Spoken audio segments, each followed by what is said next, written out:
You're listening to Two Bobs, conversations on the art of creative entrepreneurship with David C. Baker and Blair Enns.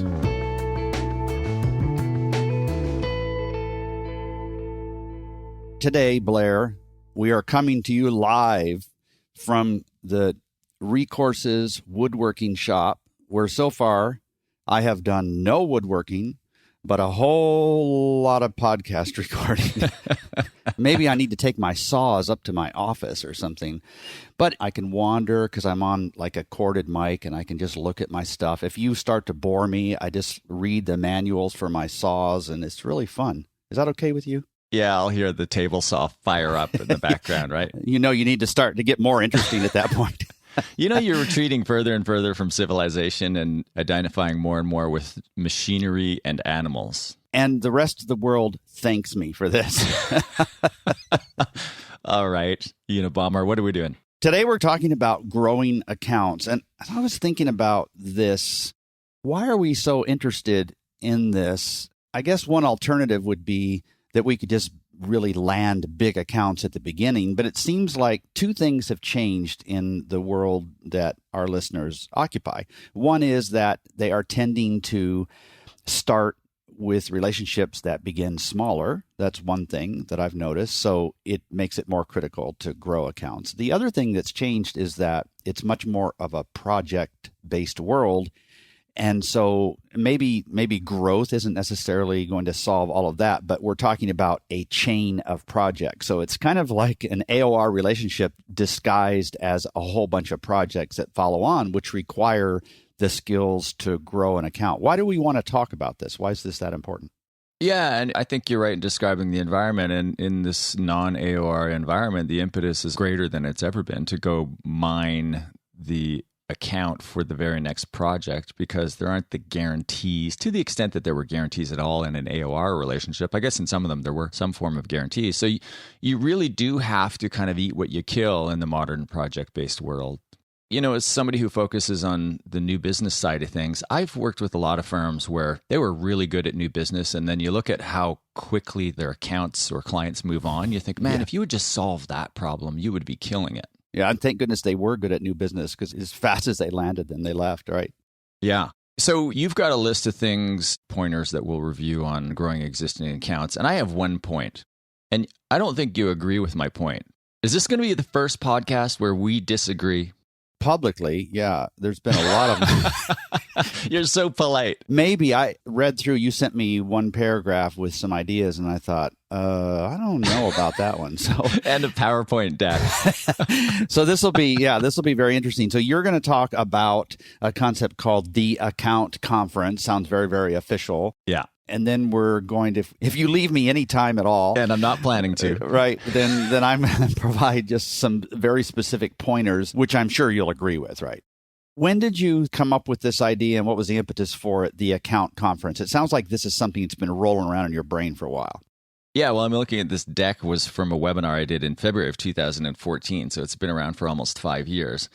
And the idea was, I invented the idea of an account conference. Well, actually, I observed it happening in a hospital. So I was in the hospital with a family member, and the surgery was about to happen. And I was watching how not just the surgeons and other doctors, but all the medical practitioners kind of handled it. They had they called it a conference. Maybe it was a patient conference. And I kind of watched from outside of the room, and I asked some questions about it later. In hospitals, you have these hierarchies where the surgeon is at the very top, and then you've got the specialist doctor, and then you've got the nurses, et cetera, and the other healthcare practitioners. So there's this hierarchy. And in any hierarchy, there's a danger that the people at the top kind of are standing on the iceberg of ignorance. So they have this sense that they know everything because they're the master in that domain. And often there's people below who are thinking, well, I'm not sure that's such a good idea. So the notion of the conference in a hospital setting, as I understand it, it's basically stripes down in a military parlance. Everybody takes their hats off and puts some stripes down on the table. So there is no status, there is no hierarchy, and it's an environment where everybody is free to say what they think about the patient, about the surgery that's going to happen.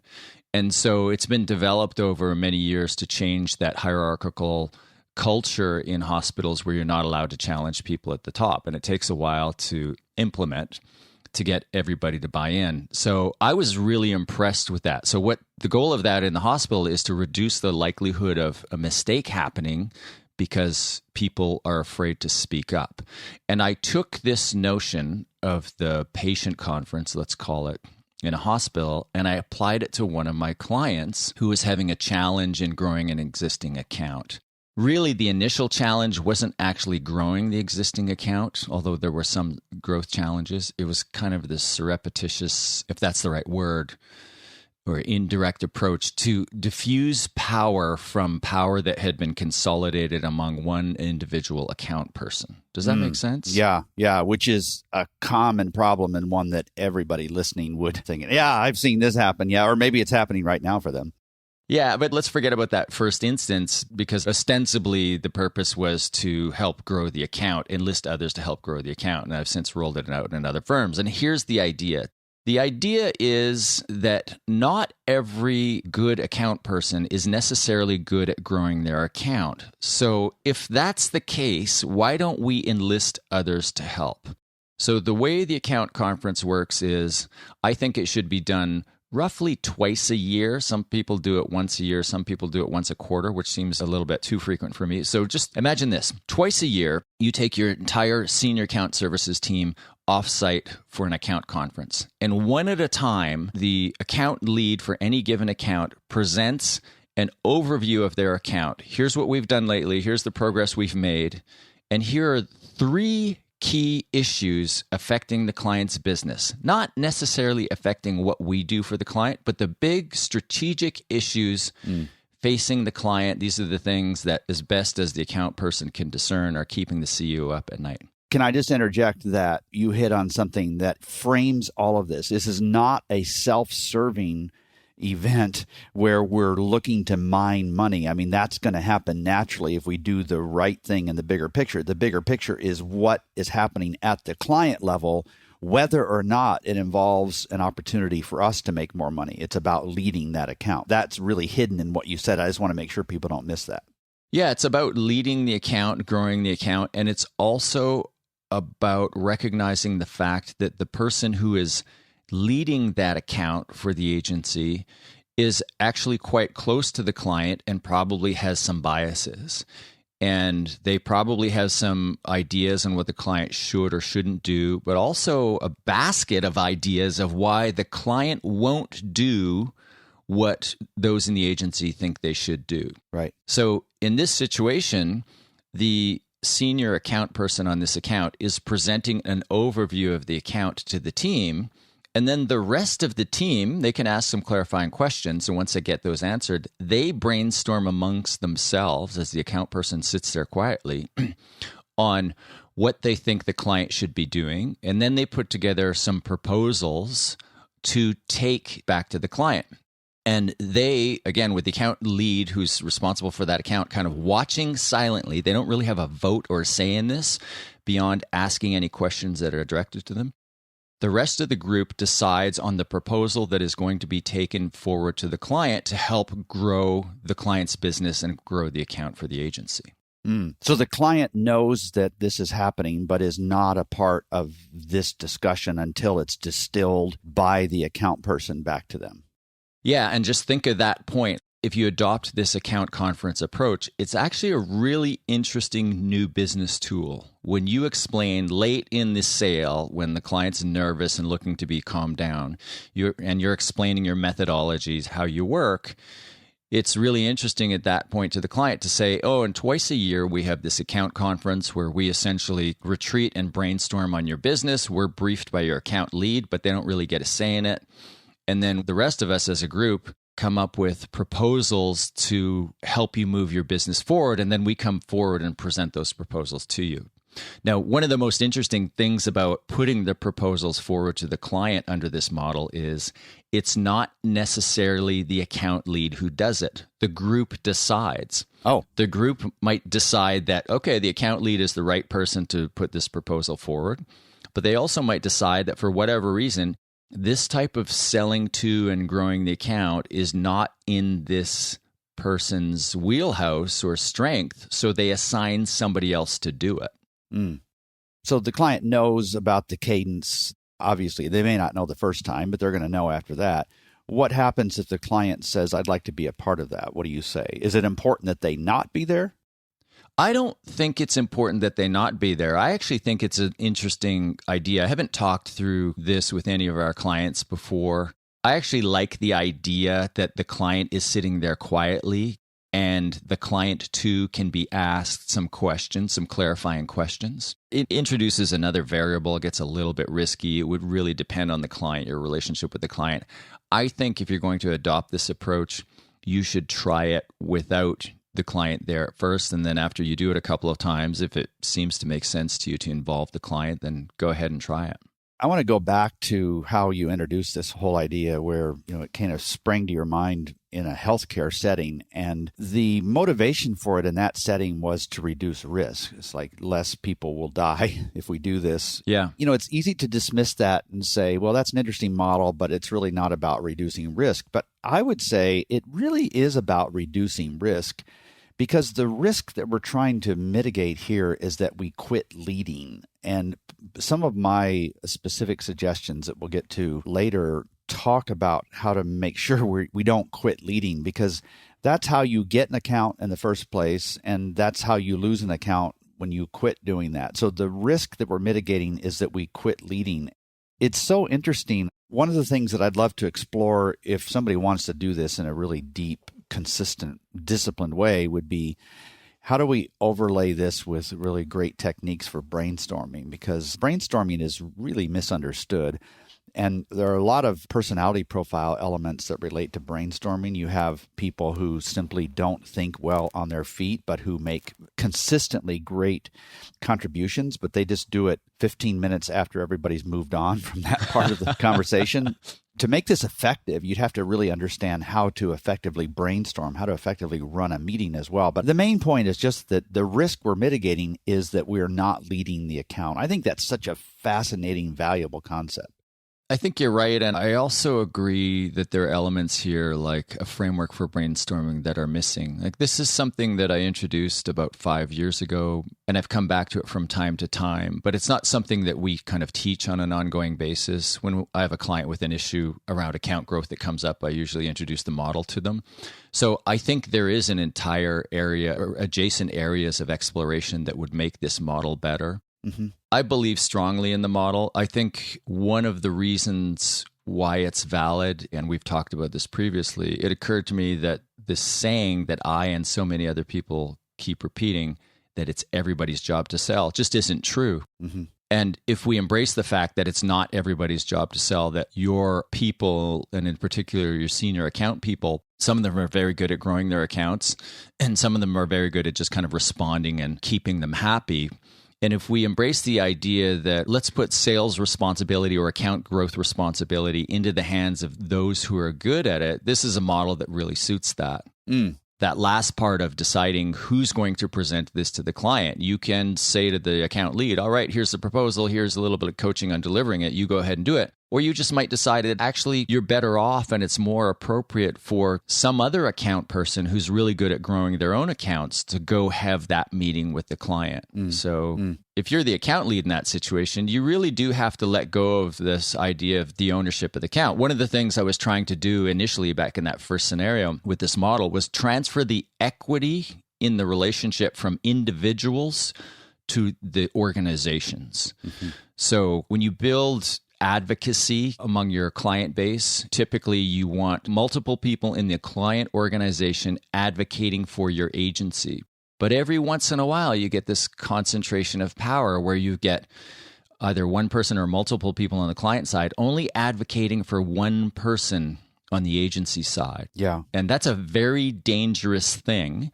And this model, if you're in danger of that happening in your firm, by involving others in growing the account, it helps to transfer that advocacy or the equity in the relationship from individuals to multiple individuals in the firm, and hence really the firm itself. So the only thing that gives me pause in this is the notion that some account people are good at growing accounts and some aren't. On the face, you can't disagree with that. It's absolutely true. But what I say to my clients is that if somebody is not good at growing an account, then they are not a good account person. In other words, I think that is not an optional part of the job description. By grow, maybe we need to define that. I mean, it seems like we shouldn't have to define grow. It could obviously mean more volume from the account, or it could mean more ongoing projects without necessarily increasing the total volume, or it could mean moving upstream. I find that in about a third of the firms out there, they have the wrong people leading those client relationships. These are people who are really good at the details, and they don't mess things up. In fact, many times they are the ones who have stepped in to rescue an account that you were going to lose because the person who was good at growing the account was not good at managing the details. They were good at the relationship and not the details. The client got very exasperated. You decided to put this person in as an emergency move because they have demonstrated over and over again that they're really good at getting the details right. The problem is that that person's approach is to not lose the account instead of taking risks. And so my perspective has always been, maybe I need to rethink this, but my perspective has always been, if you can't grow the account, you are not a good account person. You're saying that it's possible to be a good account person as long as other people can help you grow the account. I largely agree with what you're saying. I think what you're talking about is really the Peter principle, where people are promoted beyond their kind of abilities, because lower level account people are more server responder types. They're very good at the details. They're very good at taking care of the client, checking things off the list. And so you get a really good junior or mid-level account person who fits that profile. Then you promote them to the senior account person. Now you're actually looking for quite a different personality. You're looking for somebody who will kind of create tension in the sale, a challenger type, if you want to go back to the book, The Challenger Sale. Right. Somebody who's comfortable creating tension in the sale, because to lead, often you have to look past what it is the individual client wants to what's good for the client organization. You're listening to Two Bobs, conversations on the art of creative entrepreneurship. Your hosts are David C. Baker of Recourses, author, speaker, and advisor to owners of expert firms, and Blair Enns of Win Without Pitching, the sales training and coaching program for creative entrepreneurs. For more information, go to twobobs.com. If you find this podcast helpful, please help us by telling a friend and rating us on iTunes. Thank you. Now back to David and Blair. Okay, so we're talking about ideas on how to grow an existing account. I've put forward my model for the account conference, and you have a list of key points here that we're going to cover. And your first one on the list is to do what's best. That seems straightforward. What do you mean by that? I mean that if we're trying to grow the account, let's not hold on to it. It's like, let it go and it'll come back to you, almost like an errant boomerang that hits you in the eye. I don't mean it quite like that. I mean, if we really want to grow the account, don't grip it. Do what's in the client's best interest, even if that means that you need to direct them somewhere else. Because in the bigger picture, we're really trying to build that bond of confidence and trust. And we need to encourage them to do very much like this account conference you described, where you talked about how we're trying to brainstorm not in how to build more work for the agency. We're trying to brainstorm on what the client needs. What are the existential threats to that client? The same here. We need to do what's best for the client. And it may hurt us in the short term, but it will really help us in the long term. People know this instinctively, but especially in panicky situations, especially in situations where the client is already too big, or if the account person has power, any of that little erosion of our own confidence makes us grip things too tightly, and then we start to mess up. That's what I meant by do what's best. So you mean where you find yourself trying to sell something into the client that maybe isn't in the client's best interest? Yeah. Or maybe they're set up to do it themselves, and we should not fight that. Yeah. We cannot view the client as the enemy anymore like we used to. 15 years ago, even as recently as 10 years ago, we would say, oh my God, they think we're competing against the client, and the client department is tired of all this low-level shit work they're getting, and they want this juicy project, but those are the ones that we're really good at. Nowadays, we cannot think like that. It is definitely a partnership, and we have to view it that way. Our job is partly overflow work, mainly it's external objectivity and training them, and that's okay. We have to get used to that world. Yeah, we could do an entire podcast on that one. Yep. That's a really valid point. All right, so do what's best for the client. Don't grip things in a death grip. If the right move is for the client to go elsewhere for that work or take it in-house, then let it happen or even encourage it. What's next? Next is lead with a point of view.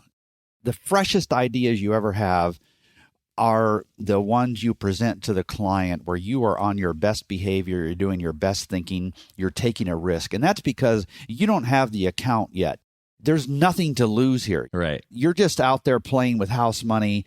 Nobody expects you to win. You're plus 21. You're going to lose this game.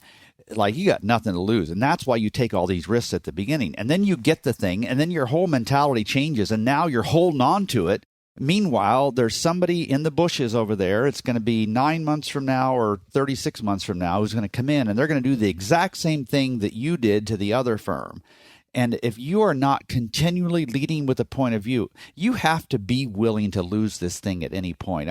You talk a lot about how not needing to get something is one of the most powerful perspectives you have in new business. Not needing to keep something is one of the most powerful perspectives you can have in client service as well. Having a point of view, I don't mean being an ass. I just mean really being an expert and not being afraid to have that perspective. And so you're talking about bringing fresh ideas to the table the way you would if you were competing for the business where you're trying to unseat somebody else. Yeah. It seems to me this speaks to this, the death grip that we just talked about, because you win the business and then loss aversion bias kicks in where we essentially value the potential of losing something about twice as much as we value gaining something. So we get racked with fear over losing the account. Yeah.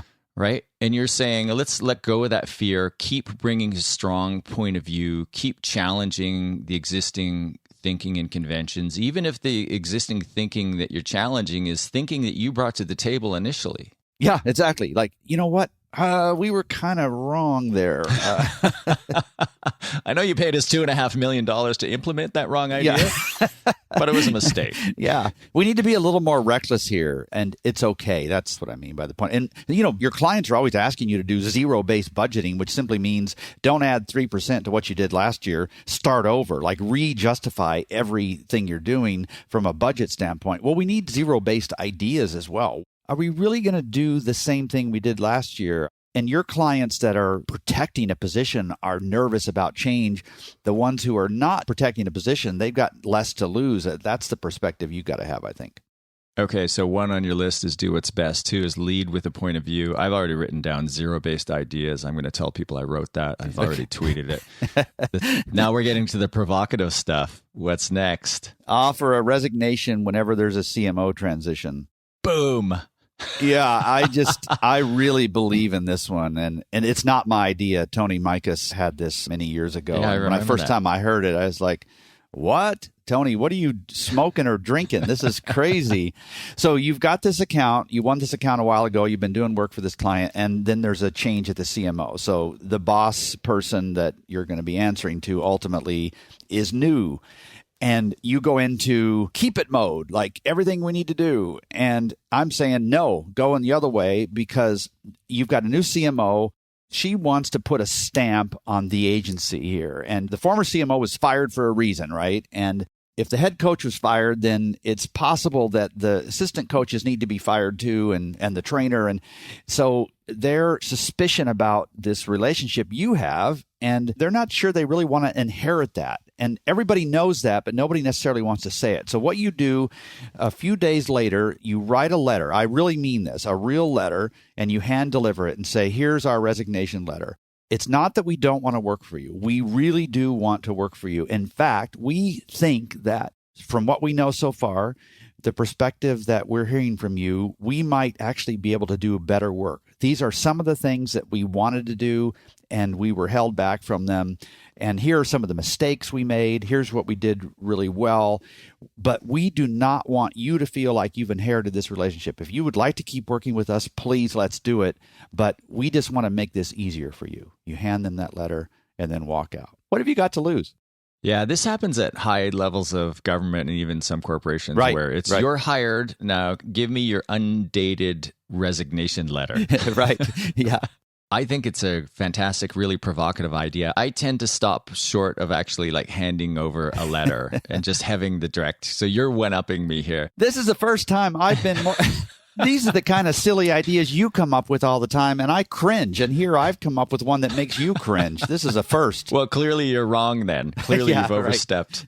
Yeah. But I think the spirit of it, absolutely. I fully agree. I think you don't go into defense mode. You say to the new CMO, listen, we've loved the account. There are things we weren't able to do. There are mistakes we've made. Part of us is really excited about the opportunity to do these things we could never do with you. But I understand you might want to bring your own people in. If that's the case, just let us know. No hard feelings. It's just business. And we'll provide a very smooth transition for you. No hard feelings. I think that's an important part of this too. Yeah. What's next on your list? Next is to speak, blog, and podcast together, or whatever the things are that you do. For one thing, if you're having trouble getting speaking engagements, it's a lot easier to get them if you kind of co-speak with a client, because this association putting on this event thinks you're going to stand up there and just sell your services. But the person paying the dues is your client, and the client is well known, and there might be a great story to tell. You recognizing that business is personal. There's a lot of personal elements here. I think it's really useful to build a relationship that way. So do what you can to not just help the company itself, but to help this person's career, whether that's introducing them to be on somebody else's podcast or speak at some event, but just the personal bonding at a high level. This isn't about the lower implementation kinds of stuff you've done, but talk about how you've approached things very differently. And I don't mean in a gratuitous way, a silly sort of way. I mean genuine. If your client is an idiot, don't do this. But if your client is intelligent, if your client's intelligent and they have something to say and you wouldn't be embarrassed being on the stage with them, then I think this is a fantastic way to build that bond. Now, when you said podcast together, I imagined a client and agency principal actually launching an ongoing podcast together. Now, wouldn't that be interesting? Because at some point that relationship's going to end. Yeah. So I would listen just for the inevitable train wreck. I had not thought about that. Like this one, right? I hear the train coming. That's a really interesting idea. Yeah, that's not what I envisioned, but wow. Yeah, that's even riskier than handing a resignation letter. Yeah. That could be horrible. It could be incredible too, though, right? Yeah, it could. Breaking up on air. All right, you got a couple more things on your list. I think we've got time to do both. What's next?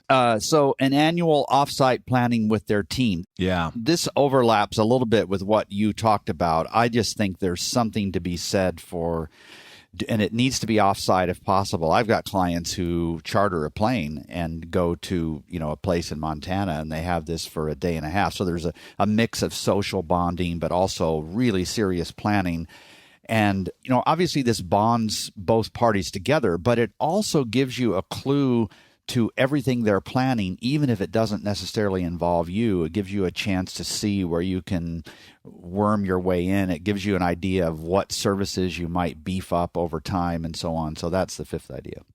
What about an annual event called If We Were Pitching Your Account? Back to an earlier idea about leading with the point of view and the need to keep bringing fresh ideas. Yeah. There's an interesting concept there. You could have another team on the agency, if your firm is large enough, come in and try to dislodge the current thinking. You could have fun with that. Oh, you could. And something else that would work really well here is presuming that you are focused and your clients share some similar characteristics. Gathering your clients together on an invitation-only basis once a year, too, is a fantastic experience. They're going to stay around and talk about that forever, like a round table. We should do a podcast on using events to drive leads. Yeah, once we figure that out. Well, we've got some clients who figured that out, so maybe we could take credit for their work. All right, so we're talking about core ideas to grow an existing account. You've got one more thing on your list. Yeah, and we've kind of touched on this, operate to win and not from a fear to lose. I feel like, and you've talked about this a lot, the fact that the relationship is going to go downhill is inevitable. It's just a matter of time. That's the only variable here. So we've probably beat this one to death, but just don't fear losing the account. Where you see this happen the most is when somebody slowly develops a client concentration problem. So the client, it becomes too big. And inevitably, I've never seen this not happen, when you have a client that gets too big, you end up with a client concentration problem because you're afraid of losing them and you quit leading. And that's exactly what you shouldn't be doing. So enough of that. So we're talking about ideas to grow an existing account. I led with the idea of the account conference, and then I'm just going to read off your list. Do what's best for the client. So don't grip everything so tightly. If it makes sense to send work somewhere else, send it somewhere else, including in-house. Lead with a point of view. So bring that strong point of view to the relationship, throughout the relationship, the one that you brought right at the beginning when you're trying to win the business. The most provocative thing on your list, I think, is to offer resignation at every CMO transition. Mm-hmm. Then speak, blog, and podcast together, create content together, and essentially get the client's endorsement of your work. Consider an annual offsite planning with the client's team, and then operate to win and not from a fear of losing. And that last one is really kind of a recurring theme throughout. That's really the death grip that you talked about at the top, isn't it? Yeah, absolutely. And it kind of wound its way through everything we talked about. This has been really fun. Yeah, it has been fun. As you pointed out at the top, it really is a new era from what it was 10 years or so ago. Those skills of growing existing accounts are even more important now in the non-AOR era than they ever were. So I think this is a really valuable topic, and hopefully we've given the listeners some ideas. Yep. See you in Australia, I guess, huh? Oh, yeah, right. I'll see you in a week or two. Yeah. That'll be fun. Looking forward to it. Safe travels. Likewise.